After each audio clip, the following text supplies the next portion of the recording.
Hello বন্ধুরা, বাংলা নিউজে আপনাকে স্বাগত। শুরুতে সংবাদের শিরোনাম, পরে বিস্তারিত জানিয়ে দেব আমাদের হাতে থাকা সর্বশেষ গুরুত্বপূর্ণ আপডেট বাংলা সংবাদ। সরকারি চাকরিতে কোটা সংস্কার চূড়ান্ত গেজেট প্রকাশ। জনপ্রশাসন মন্ত্রণালয় আজ কোটা পদ্ধতি নিয়ে দীর্ঘ প্রতীক্ষিত চূড়ান্ত গেজেট প্রকাশ করেছে। মেধার ভিত্তিতে নিয়োগের ক্ষেত্রে কত শতাংশ আসন সংরক্ষিত থাকছে তা নিয়ে জল্পনা। নির্বাচন কমিশনকে পুরোপুরি সরকারের নিয়ন্ত্রণ মুক্ত করতে একটি নতুন আইনের খসড়া মন্ত্রিসভায় অনুমোদিত হয়েছে। এতে নিয়োগ প্রক্রিয়ায় এমন কিছু পরিবর্তন আনা হয়েছে যা আগে কখনো দেখা যায়নি।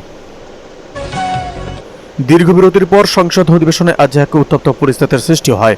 স্পিকারের একটি রুলিংকে কেন্দ্র করে একটি নির্দিষ্ট জোটের সংসদ সদস্যরা একযোগে কক্ষ ত্যাগ করেন, যা সংসদীয় রাজনীতিতে নতুন অস্থিরতার ইঙ্গিত দিচ্ছে।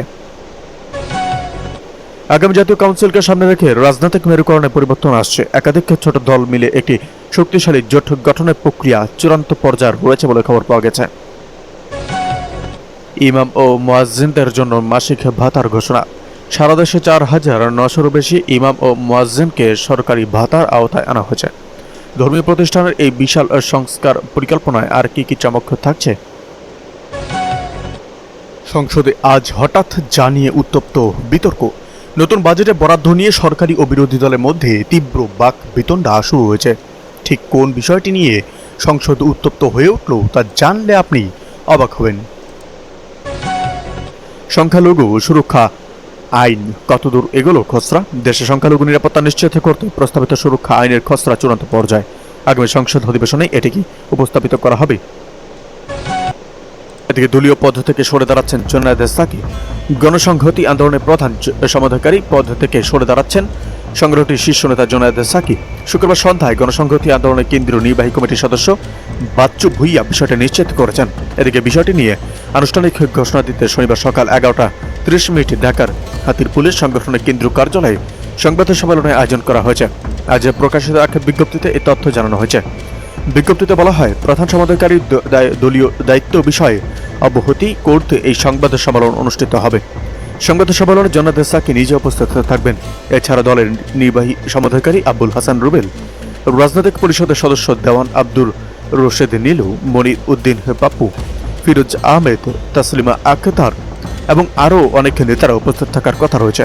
উল্লেখ্য, গত বছরের 3 নভেম্বর ঢাকার সাভারে অনুষ্ঠিত সংগঠনটির 5ম জাতীয় সম্মেলনে জুনায়েদ এবং আব্দুর রহিম সাকি পুনরায় প্রধান সমন্বয়কারী নির্বাচিত হন।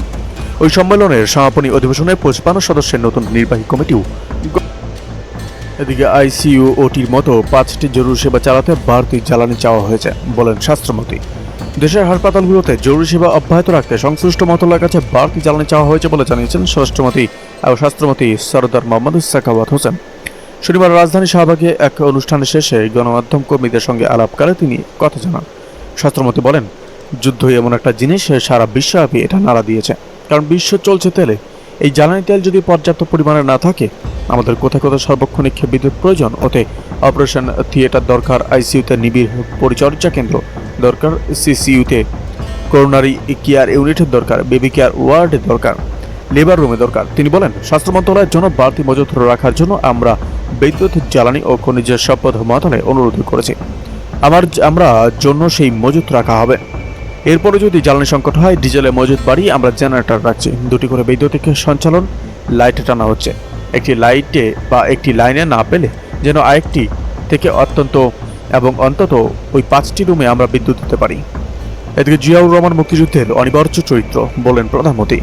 প্রধানমন্ত্রী তারেক রহমান বলেছেন, বাংলাদেশের স্বাধীনতা ও মুক্তিযুদ্ধের অন্যতম অনিবার্য চরিত্র শহীদ রাষ্ট্রপতি জিয়াউর রহমান। আমরা দেখেছি অতীতে যেভাবে শহীদ জিয়াউর রহমানকে, তার অবদানকে, তার কাজকে খাটো করার চেষ্টা করা হয়েছে। এর থেকে প্রমাণ হয়েছে শহীদ রাষ্ট্রপতি জিয়াউর রহমান অবশ্যই বাংলাদেশের মুক্তিযুদ্ধের অনিবার্য চরিত্র। তরুণ প্রজন্মের দৃষ্টি আকর্ষণ করে প্রধানমন্ত্রী বলেছেন, শহীদ রাষ্ট্রপতি জিয়াউর রহমান প্রথম জীবনে অবশ্যই একজন রাজনৈতিক কর্মী ছিলেন না, একজন সামরিক সৈনিক ছিলেন। তবে সচেতনভাবেই তিনি স্বাধীনতার চিন্তার ধারণা করতেন। একটি স্বাধীন বাংলাদেশের স্বপ্ন নিজের মনের মধ্যে গভীরভাবে ধারণ করতেন। মহান স্বাধীনতা দিবস উপলক্ষে আজ শুক্রবার বিকেলে রাজধানীর রমনা ইঞ্জিনিয়ার্স ইনস্টিটিউটে আয়োজিত এক আলোচনা সভায় প্রধান অতিথির বক্তব্যে এই কথা বলেন প্রধানমন্ত্রী তারেক রহমান। সভায় সভাপতিত্ব করেন বিএনপির মহাসচিব ও স্থানীয় সরকার মন্ত্রী মির্জা ফখরুল ইসলাম আলমগীর। প্রধানমন্ত্রী বলেন, শহীদ রাষ্ট্রপতি জিয়াউর রহমান হঠাৎই কিন্তু স্বাধীনতার ঘোষণা দেননি। স্বাধীন বাংলাদেশের জন্য তার একটি দীর্ঘ মানসিক প্রস্তুতি ছিল। তিনি ছিলেন শুধু অপেক্ষায়। তারেক রহমান বলেন, শহীদ জিয়া সম্পর্কে আমি যে কথাগুলো বললাম এগুলো আমার নিজের কথা নয়, কিংবা নিজের মন গড়া বিশ্লেষণ নয়। স্বাধীনতা এবং মুক্তিযুদ্ধ নিয়ে শহীদ প্রেসিডেন্ট জিয়ার নিজের লেখা একটি জাতির জন্ম ও শীর্ষক নিবন্ধটি এর বড় প্রমাণ। এদিকে পাঠ্যক্রমে মুক্তিযুদ্ধকে বিকৃতভাবে উপস্থাপন করা হচ্ছে বলেন ইশরাক হোসেন। বর্তমানে ইতিহাস পাঠ্যক্রমে মুক্তিযুদ্ধকে বিকৃতভাবে উপস্থাপন করা হচ্ছে বলে মন্তব্য করেছেন মুক্তিযুদ্ধ বিষয়ক মন্ত্রণালয়ের প্রতিমন্ত্রী ইশরাক হোসেন। বুধবার দুপুরে মুক্তিযুদ্ধ বিষয়ক মন্ত্রণালয়ের সভাকক্ষে এ মন্তব্য করেন তিনি। কালের কণ্ঠকে ইশরাক হোসেন বলেন, আমাদের শিক্ষা ব্যবস্থা সম্পূর্ণভাবে রিভিউ করা প্রয়োজন। বর্তমানে ইতিহাস পাঠ্যক্রমে মুক্তিযুদ্ধকে বিকৃতভাবে উপস্থাপন করা হচ্ছে। এটি শুধু একটি দলের প্রচার হিসেবে দেখানো হয়, অথচ মুক্তিযুদ্ধ ছিল সার্বজনীন জনযুদ্ধ। রাজনৈতিক দলগুলো ব্যক্তি পুজো ও স্বার্থপরতার কারণে ইতিহাসকে নিজেদের স্বার্থ সিদ্ধিতে ব্যবহার করছে। তিনি আর বলেন, শিক্ষা ব্যবস্থায় মুক্তিযুদ্ধের সার্বজনীন চেতনা এবং ন্যায্যতা তুলে ধরতে হবে। নতুন প্রজন্মের কাছে মুক্তিযুদ্ধের প্রকৃত মান ও মূল্যবোধ পৌঁছানোই শিক্ষার মূল লক্ষ্য হওয়া উচিত।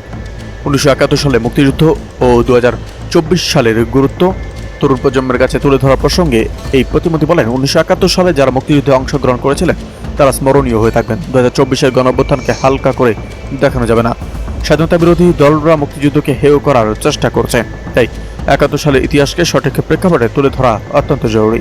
আমাদের তরুণ প্রজন্মকে এই ইতিহাস থেকে সাহস, দেশপ্রেম এবং সংগ্রামের মানসিকতা শেখানো প্রয়োজন।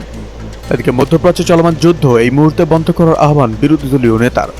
মধ্যপ্রাচ্যে চলমান যুদ্ধ এই মুহূর্তে বন্ধ করার আহ্বান